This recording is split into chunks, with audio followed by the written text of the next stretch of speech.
Hello everybody and a happy Wednesday to you all. I'm back with another one of my Rouslin's 3-ball. This is a short form video where I go over some of my bets for the week, some round 1 showdown plays, and some other information for the upcoming week. This is for the Shriners Hospital for Children Open. And what we're going to do here is we're going to jump right into my PowerPoint slide, and we're going to talk about some of the important things. And like I said, golf sweats are just the best, so why not start the fun right away as we dive in this week's tournament. As I mentioned, it is the Shriners Hospital for Children Open. It's played at TPC Summerlin, a par 71, 7,300 yards, a desert course with short rough. Desert course with short rough, not a lot of wind, means low scores, and 12 of the top 30 are here to play, but now it's only 11 because of the Tony Finau withdrawal last night. DraftKings offering $100K to first on a couple different buy-ins, and FanDuel offering $20K to first on the $9 buy-in over there. Withdrawals in COVID-19, sadly, Tony Finau, one of our favorites, has come down with COVID-19, or has tested positive, I should say, for it. He'll be out for a minimum of the next 2 weeks. Lucas Glover and Ryan Moore also were withdrawals. No mention of COVID there, just withdrawn from the tournament. Now we're going to go into my player comparison in a week-long bet. Last week, I took Carlos Ortiz over Dylan Fratelli, going against my partner Ben Raza on this one, and I ended up getting the better of him there in 2 rounds. Dylan Fratelli struggled, shot 2 over, and Carlos Ortiz shot 1 under. Neither of them made the cut, but we don't need them to win or lose a bet, that's for sure. So this week, that brings my yearly record to 12-8, so not bad. Doing much better here. And now I'm going this week into certainly a recent form over no recent form play. Emiliano Grillo, he is minus 106 versus Matt Kuchar. Grillo, 7,200 on DraftKings, 8,900 on FanDuel.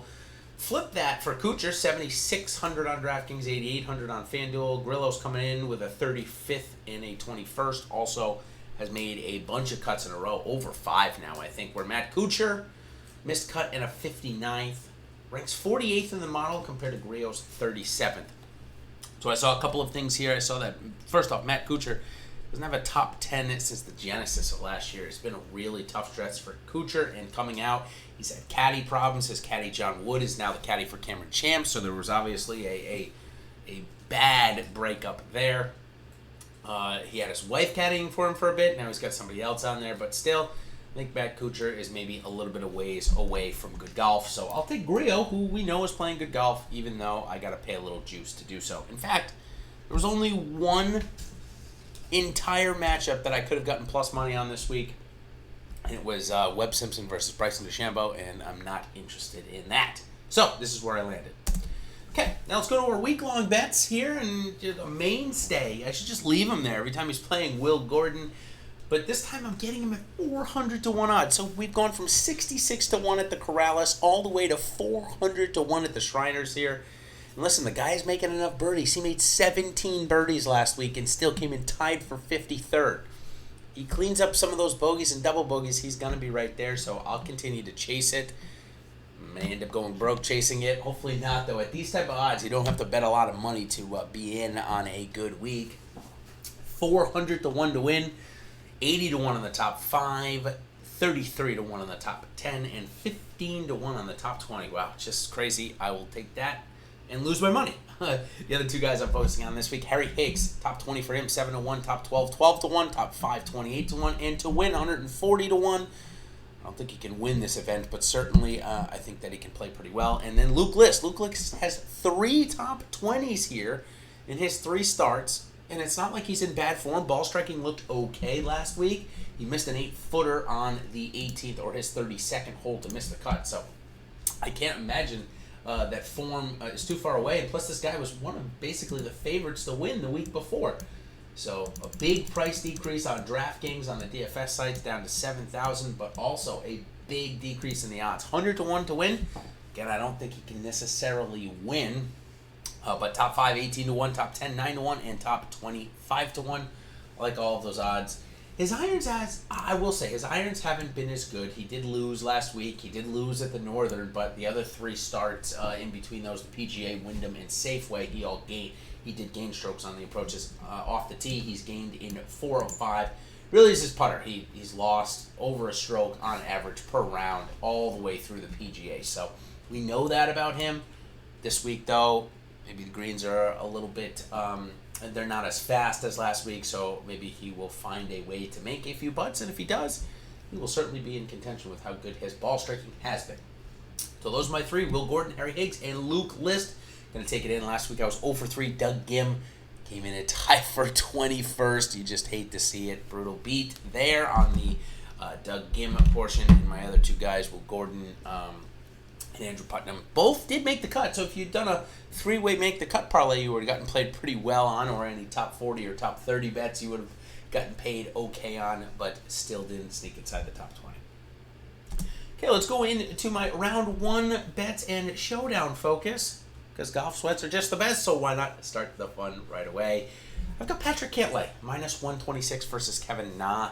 And listen, Cantlay has not been his true self in terms of his strokes gained, but I still think he's a much better player than Kevin Na is. And don't get me wrong, I think Kevin Na, certainly he won here. His form hasn't been all that bad, or hadn't been all that bad, but the last couple of starts, the ball striking has been very poor for Na, and the putter has not been good. So I'm going to take Patrick Cantlay here, minus 126 versus Kevin Na in the first round. I know I hate paying that amount of juice, but I see a pretty good edge to be had there. The second one I'm looking at here is also Hideki Matsuyama. He's minus 106 versus Jason Day, and Jason Day, he came out looking like an entire new golfer out of this restart. But since the last couple of weeks have happened, a couple missed cuts kind of knocked him off his kilter. He has been terrible with his approaches. I mean, really, really bad, and you definitely need that here. So he came out of the break, like I said, looking like a new golfer. His approaches really turned there through the Rocket Mortgage, all the way through the PGA. So then, though, however, sorry, I had a little break. I was just looking at my data here. Then, though, the Northern Trust kind of saw him get knocked off his kilter, like I mentioned, and it has been a big-time struggle since then for Jason Day. So I don't know that I will be playing any of him on DFS, but I like Hideki Matsuyama, who is definitely in form and playing pretty well. Minus 106, you can parlay them both together to get a pretty good play up. Pretty close to 2-1 there, so I love both of those. Okay, round one showdown focus, 5K up top for DraftKings for just the round one plays. Colin Morikawa, 9,700 this week, coming in basically a home game for him now, and is back focused and ready to play some good golf. And then Will Gordon, 6,600. So I just mentioned how many birdies he made, 17 over the last 4 days. That is great for showdown purposes. It's good for season long too, but of course if you're making a lot of bogeys, you got a chance to miss the cut, a good chance to miss the cut. So round one showdown focus, if you don't want to play him in week long, 6,600. I found a small little edge in the 3-ball this week. I had Beau Hossler at more like a plus 175 odds here against Henley and Malnati. He's at 225, so I see a little bit of value there. Again, these 3-balls have not gone well for me.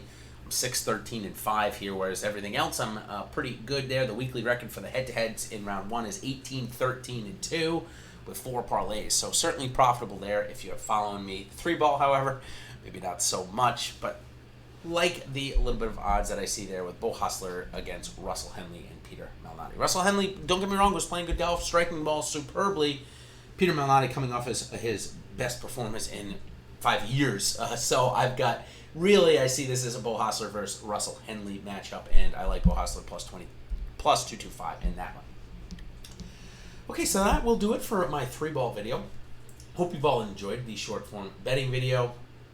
Maybe a little DFS in there. So, till next time, everybody, come and join Ben Raz and I tonight, 8:30. It is Wednesday, so if you're watching this tomorrow morning on Thursday, I apologize, but you can always check back our playback from tonight's 8:30 Live Before Lock show, where Ben Raz and I break it all down, especially the Tony Finau withdrawal. So, till then, everybody, thank you for coming by and joining me, and we will see you on the other side. Cheers.